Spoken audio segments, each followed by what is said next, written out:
बारिश के मौसम में 5 प्रेग्नेंट बहुओं का हुआ बुरा हाल। तभी सास सोमती अपनी 5 बहुओं से कहती है कि अरे बहू, तुम सब सुबह से काम कर रही हो, अब खाना तो खा लो। एक तो तुम 5 प्रेग्नेंट हो, ऊपर से अभी तक भूखी, इसलिए इस अवस्था में तो इतनी देर तक भूखा रहना ही नहीं चाहिए। अरे बड़ी बहू, अपनी नहीं, कम से कम अपने होने वाले बच्चे का तो सोचो। तुम्हारे अंदर एक नन्ही सी जान पल रही है, वो भी भूख से छटपटा रही होगी। तभी मंजली बहू कहती है कि हाँ माँ जी, आप सही कह रही हैं, पर माँ जी आप तो जानती हैं ना कि सावन कल से शुरू होने वाला है, और अगर हम थोड़ा भी गोईठा थाप कर नहीं रखेंगे तो बारिश के मौसम में हम उसे फिर बना भी नहीं सकेंगे। अब तो मॉनसून भी चालू होने वाला है। हाँ बहू, तुम सही कह रही हो, मॉनसून भी चालू होने वाला है, कल से तो सावन भी चालू हो रहा है। तुम सबने ये तो अच्छा किया जो गोईठा बनाकर रख लिया, बस इसमें थोड़ी कड़ी धूप लग जाए ताकि ये पूरे अच्छे से सूख सके। चलो बहू, तुम लोग कितना काम अकेले करोगी, थोड़ी मदद मैं भी तुम्हारी कर देती हूँ। सोमती अपनी बहुओं की मदद करने लग जाती है कामों में। काम होने के बाद सास बहू घर के अंदर आती है, जहाँ सोमती का पति खटिया पर लेटा हुआ था और घर की हालत एकदम खराब थी। तभी घर के अंदर तीनों बहू प्रेग्नेंट, तभी घर के अंदर और 3 बहू प्रेग्नेंट बैठी थी, 5 ही गर्भवती सोमती की बहुएं। तभी घर के अंदर तीनों बहू बैठी हुई थी, 5 ही गर्भवती सोमती से बहुएं कहती है कि माँ जी, क्या आप सबको अब खाना दे दूं? हमने सब अपना अपना काम सल्टा लिया है। अरे बहू, तुम लोग इतनी देर तक मेरा इंतजार क्यों करती रहती हो? तुम सब तो खाना खा लेती, तुम सब तो मेरी सुनती ही नहीं हो। 100 बार तुम 5 से मैंने कहा है कि तुम 5 समय पर खाना खा लिया करो, पर तुम 5 मेरी कहाँ सुनती हो।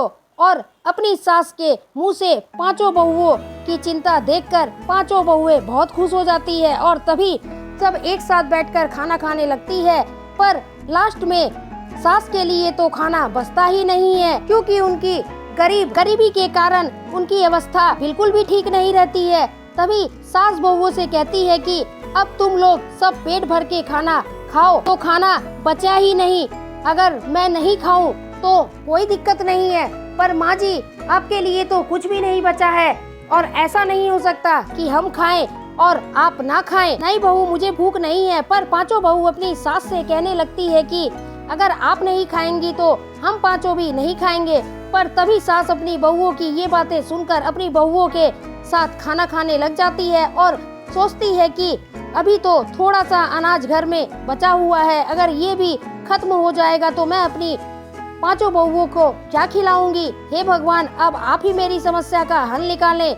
मैं अकेली सास इन 5 का ध्यान कैसे अकेले रख पाऊंगी। परेशानी तो हम गरीबों को छोड़ती ही नहीं है, जिन्हें हर महीने घर का भाड़ा और राशन के बारे में सोचना पड़ता है कि हम गरीब कहां से इतने पैसे लाएंगे। सोमती कन्हैया के 5 बेटे, सोमती और कन्हैया के 5 बेटे थे, पर गरीबी के कारण सोमती कन्हैया के किसी भी बेटे ने पढ़ाई नहीं की थी। वो बिना पढ़े लिखे ही अपना परिवार का चलाया करते थे, थोड़ा मोड़ा काम करके। पर सोमती की बहुओं को गर्भवती अवस्था में किसी चीज की तकलीफ ना हो, तभी सोमती उम्रदार होने के बाद भी दूसरों के यहाँ जाकर झाड़ू पोछा बर्तन मांजने का काम किया करती थी। वो अपनी 5 बहुओं की तकलीफ नहीं देख सकती थी।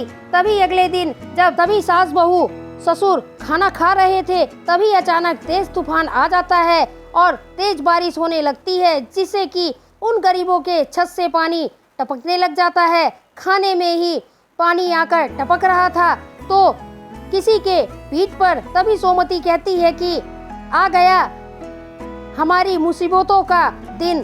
कितनी तेज बारिश हो रही है, बारिश तो इस कदर हो रही है कि मानो जैसे हमारे गांव में गंगा जी ही बस जाएगी।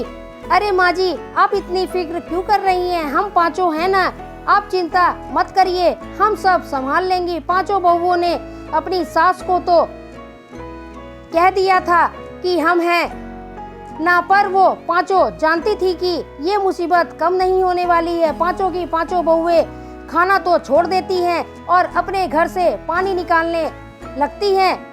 सब बहुएं 1-2 महीने ही आगे पीछे प्रेग्नेंट थी, वो सब परेशान हो चुकी थी। पानी फेंकते फेंकते तभी सुजाता अपनी जेठानी नीलम से कहती है कि भाभी मैं तो परेशान हो गई हूँ पानी फेंकती फेंकती। भाभी क्या हम गरीबों की जिंदगी में पक्के मकान का घर लिखा हुआ ही नहीं है?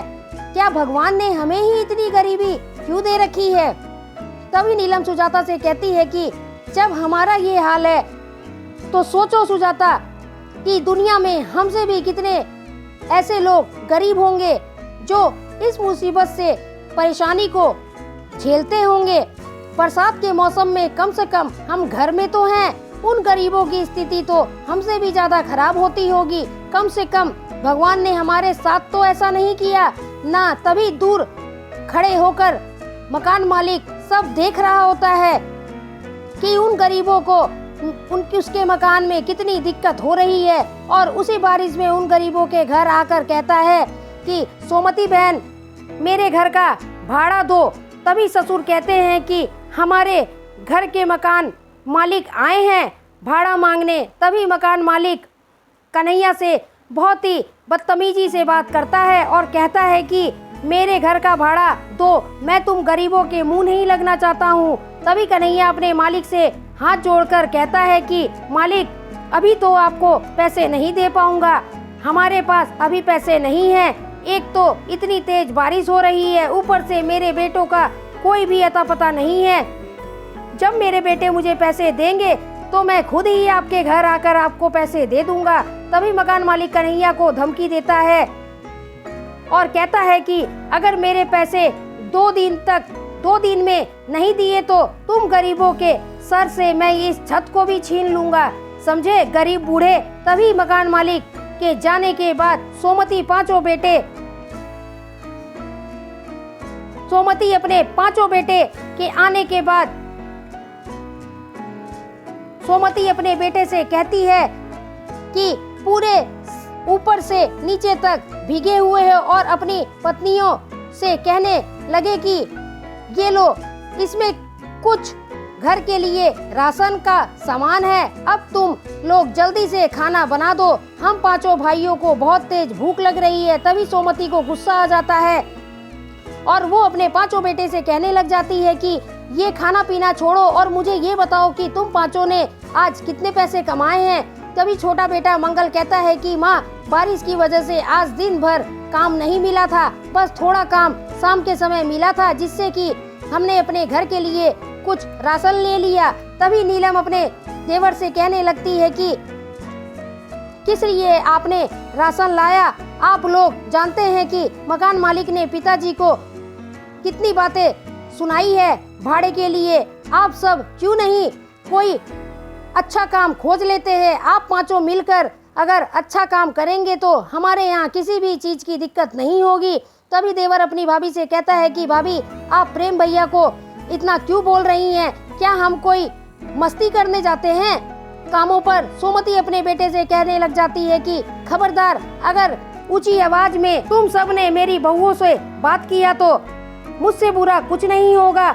बहू ने क्या गलत कहा, सही तो बोल रही है। तुम सबको अगर गांव में काम समझ नहीं आ रहा है तो कम से कम शहर ही चले जाओ कमाने के लिए। ताने हम गरीबों को ही सुननी पड़ती है और जिल्लत की जिंदगी जीनी पड़ रही है, पर तुम पांचों को गांव में ही रहना है। एक तो 5 बहू प्रेग्नेंट है और तुम पांचों को जरा भी चिंता नहीं है कि डिलीवरी में कितना खर्चा होता है। क्या तुम पांचों अपने बच्चों को भी इसी गरीबी में पालना चाहते हो जिस तरह मैंने और मेरे बहुओं ने दुख देखा है? मैं नहीं चाहती हूँ कि मेरे पोता पोती भी उसी दुख से गुजरे। उन पांचों ने सोच लिया कि अब हम शहर ही जाएंगे कमाने के लिए। तभी वो पांचों भाई अगले दिन शहर के लिए निकल जाते हैं, पर उसी दिन मकान मालिक भी उन गरीबों के यहाँ पैसे मांगने आ जाता है अपने मकान का। और वो मकान मालिक को पैसे ना मिलने के कारण मकान मालिक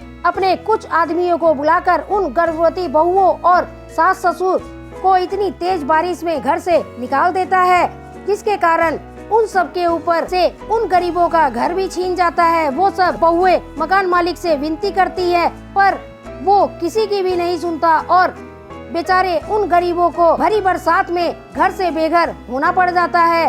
सब वहाँ से निकल जाते हैं। उन प्रेग्नेंट बहुओं की अवस्था बिल्कुल भी सही नहीं थी, पर उन सब पर किसी को भी दया नहीं आ रही थी। तभी सुजाता ईशा अपनी सास से कहने लगती है कि माँ जी, अब तो एक कदम भी नहीं चला जा रहा है, मैं बहुत थक चुकी हूँ। तभी जेठानी नीलम अपनी देवरानी सुजाता और ईशा से कहने लगती है कि तुम सब चिंता मत करो, थोड़ा हिम्मत रखो, सब ठीक हो जाएगा, चलो थोड़ा और आगे चलते हैं। तभी बारिश ने अपना विकराल रूप ले लिया था, मानो जैसे कि बारिश रुकने का नाम तक नहीं ले रही है। इतनी तेज तूफान में अचानक उन सब के सामने एक पेड़ आकर गिर जाता है और वो गरीब भगवान की दया से बच जाते हैं। नीलम कहने लगती है कि माँ जी, हम कहीं सुरक्षित जगह पर चलते हैं, क्योंकि अभी तूफान भी बहुत तेज है और अगर हम इस तूफान में और आगे जाएंगे तो हमें दिक्कत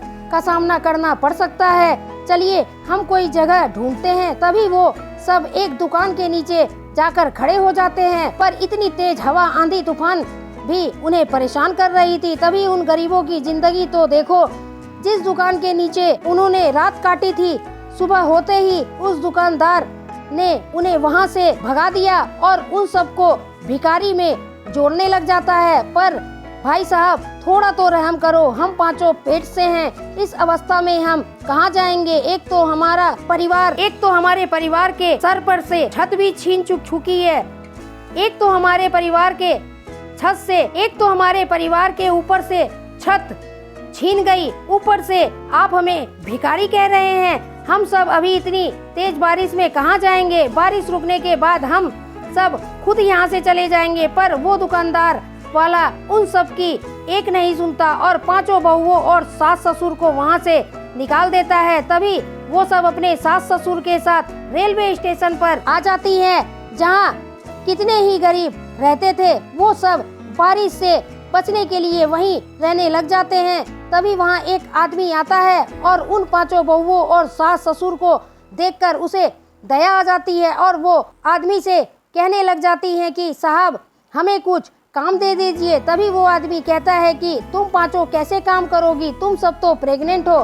पर वो पांचों कहती है कि हम फिर भी काम कर लेंगे। तभी वो आदमी उन पांचों को एक एक काम बताता है और कहता है कि तुम रेलवे ट्रैक से सारा कूड़ा उठा दो और तुम पूरा स्टेशन साफ कर दो और तुम तीनों जगह जगह पर जहाँ जहाँ पानी भरा हुआ है उसे उठाकर वहाँ से पोछा लगा दो और बाथरूम भी साफ कर देना। और साथ ही सब बहू मिलकर पूरे स्टेशन को साफ कर देती हैं और बहू और सास मिलकर ट्रेन में खाना भी बेचने लगती हैं।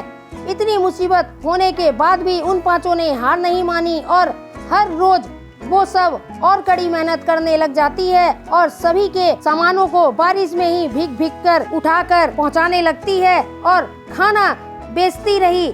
आखिरकार उन पांचों बहुओं ने भाड़े का एक रूम पक्के का ले ही लिया था और रोज फिर वो पांचों वही काम करने लगी और धीरे धीरे उनकी मेहनत रंग लाई और गरीबी से लड़कर आखिरकार वो अपने परिवार के लिए कोई ना कोई रास्ता निकाल ही लेती हैं और फिर सरिता की डिलीवरी भी बहुत ही अच्छे से होती है और सोमती और कन्हैया को 2 जुड़वे पोता और पोती होते हैं और उन्हें देखकर वो बहुत खुश हो जाते हैं। इसी तरह फिर सब उसी काम को करने लग जाती हैं और अपने परिवार के साथ वो खुशी खुशी जीवन बिताने लगती हैं और उस इंसान को धन्यवाद करती हैं जिसने उन्हें ये सब कामों पर रखवाया था।